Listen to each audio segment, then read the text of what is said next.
dipersilakan peserta kita yang pertama untuk kategori Bahasa Melayu daripada Politeknik Sultan Salahuddin Abdul Aziz Shah Alam Selangor. Dipersilakan Saudari Nur Fartini Hanania binti Ibrahim dengan tajuknya Kos Sara Hidup versus Kos Gaya Hidup. Dipersilakan.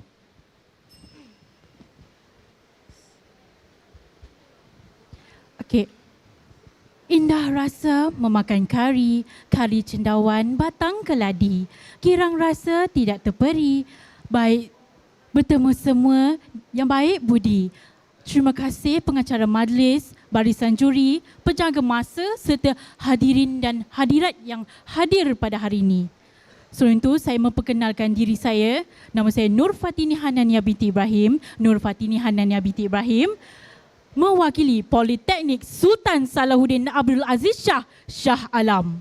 Okey, berdirinya saya di sini ingin membentangkan pengucapan saya bertajuk Kos Sara Hidup melawan Kos Gaya Hidup. Sebelum itu, hadirin dan hadirat, tahukah anda apa itu kos sara hidup dan kos gaya hidup? Mungkin hadirin dan hadirat tahu hanya di atas secara umum saja. Berdirinya saya sini untuk mengupas apa itu kos sara hidup dan kos gaya hidup. Kos sara hidup adalah perbelanjaan keperluan asas seperti dalam kategori makanan, pengangkutan, perumahan, kesihatan, pendidikan, utiliti asas.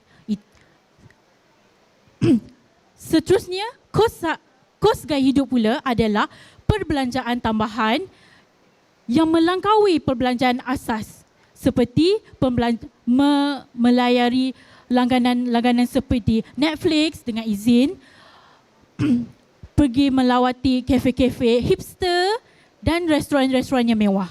Okey, selesai bahagian kupasan apa itu kos sara hidup dan kos gaya hidup. Kita bergerak kepada realiti asal. Tahukah anda rakyat kita atau pengguna di negara kita menghidapi sindrom konsumi. Apa itu sindrom konsumi?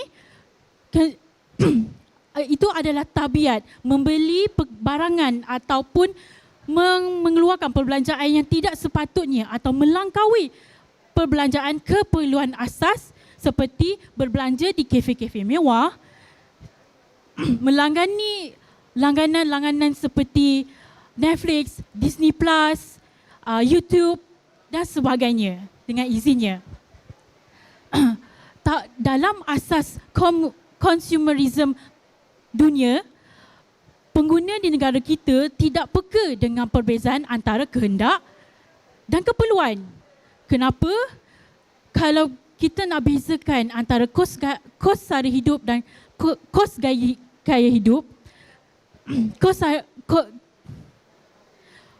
sara hidup kita berbelanja mengikut keperluan asas kita untuk keberlangsungan hidup. Manakala kos gaya hidup pula kita melampaui perbelanjaan yang sepatutnya. Seperti kita tengok situasi mahasiswa sendiri, saya sebagai seorang mahasiswa sendiri pun saya pergi untuk berhealing dengan izinnya. Berhealing, pergi membeli makanan, pergi membeli belah untuk melepaskan hasrat saya apabila saya gagal dalam melaksanakan tugas. Susah untuk saya jawab soalan daripada pensyarah dan segalanya. Itu situasi saya sebagai seorang mahasiswa. Saya tahu batas saya sebagai seorang mahasiswa apabila melibatkan kos gaya hidup. Namun, saya bijak. Saya tidak melampaui batas. Saya tahu pembelanjaan saya. Apa perbandingan perbelanjaan antara kos sara hidup dan kos gaya hidup? Kos sara hidup perbelanjaan yang stabil, kekal, harga dia pukal, yang dikawal oleh kerajaan sendiri seperti mana kita sebelah maklum dalam sektor makanan, sektor pengangkutan.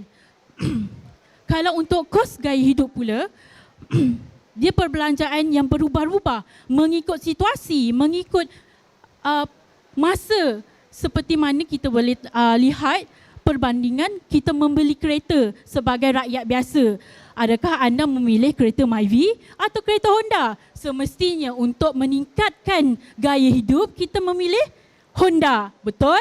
Ya, tapi saya seorang yang bijak, boleh berfikir secara waras. Saya memilih untuk membeli kereta Myvi sekiranya saya diberi peluang untuk membeli.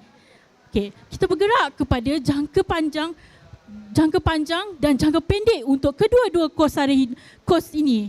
Untuk kos sara hidup, ia adalah asas untuk membina kewangan untuk menstabilkan untuk melangsungkan kehidupan asas. Kalau untuk kos sara diri pula, dia untuk jangka pendek, kita hanya merasakan perkara itu hanyalah sementara sahaja. Seperti mana kita tahu, belia-belia sekarang sanggup berhutang demi mengikut trend semasa. Seperti iPhone 15 sanggup berhutang nak dapatkan telefon bimbit yang terkini. Sedangkan telefon bimbit hampir kesemuanya dengan fungsi yang sama. Betul kan? Ya, betul. Fungsi yang sama. Walaupun dengan penjenamaan yang mewah, tidak semestinya boleh menentukan gaya hidup kita itu bagus atau tidak. Betul tak? Sebab kalau saya yang menggunakan telefon bimbit berjenama Samsung sekalipun, saya masih boleh memanggil, menghantar mesej dan melaksanakan tugas-tugas saya kalau saya sebagai seorang mahasiswa. Saya menghadiri kelas atas talian dengan penggunaan teknologi yang sama, fungsi yang sama.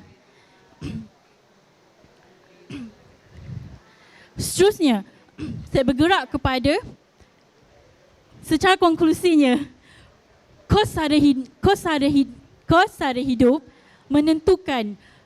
merupakan asas perbelanjaan untuk kita. Kos gaya hidup pula adalah perasaan yang sementara sahaja. Kita boleh rasa pada masa itu sahaja. Maka dengan itu, sekian, terima kasih.